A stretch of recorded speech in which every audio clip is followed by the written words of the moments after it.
नमस्कार शेतकरी बांधवांनो, कांदा उत्पादक शेतकरी बांधवांसाठी आताच्या क्षणाची सर्वात महत्त्वाची आणि मोठी बातमी कांदा भाव संदर्भातील। कांद्याच्या भावात वाढ होणार का?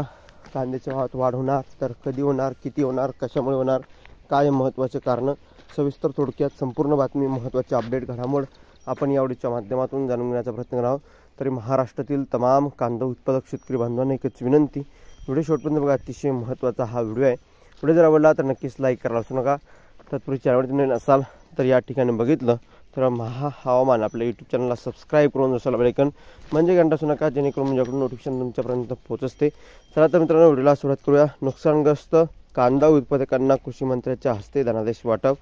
नाशिक जिल्ह्यातील देवळा तालुक्यातील नुकसानग्रस्त कांदा उत्पादक शेतकऱ्यांना राज्यातील कृषी मंत्री माणिकराव कोकाटे यांनी धनादेशाचा वाटप केला। नाशिक जिल्ह्यात उन्हाळी कांद्यावर तणनाशकाची फवारणी केल्यामुळे शेतकऱ्यांच्या कांद्याचे मोठ्या प्रमाणात नुकसान झालं होतं।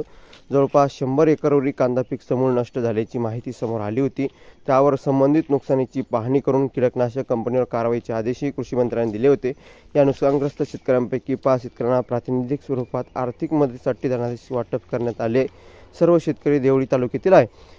मेशी येथील शेतकऱ्यांनी तणनाशक खरेदी करून कांदा पिकावर फवारणी केली, त्यामुळे शेतकऱ्यांचं कोट्यावधी रुपयाचे नुकसान झालं। संबंधित शेतकरी कंपनीवर कारवाईची मागणी करत नुकसान भरपाई देण्याची मागणी करत होते।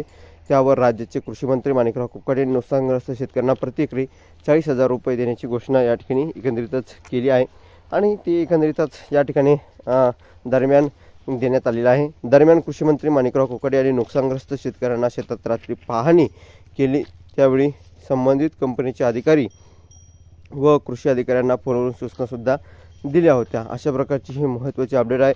तर 19 फेब्रुवारी रोजी ही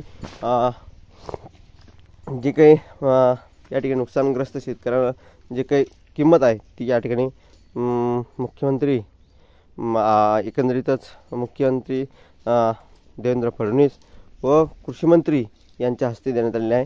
एकंदरीत जी महत्त्वाची अपडेट आहे। धन्यवाद मित्रांनो।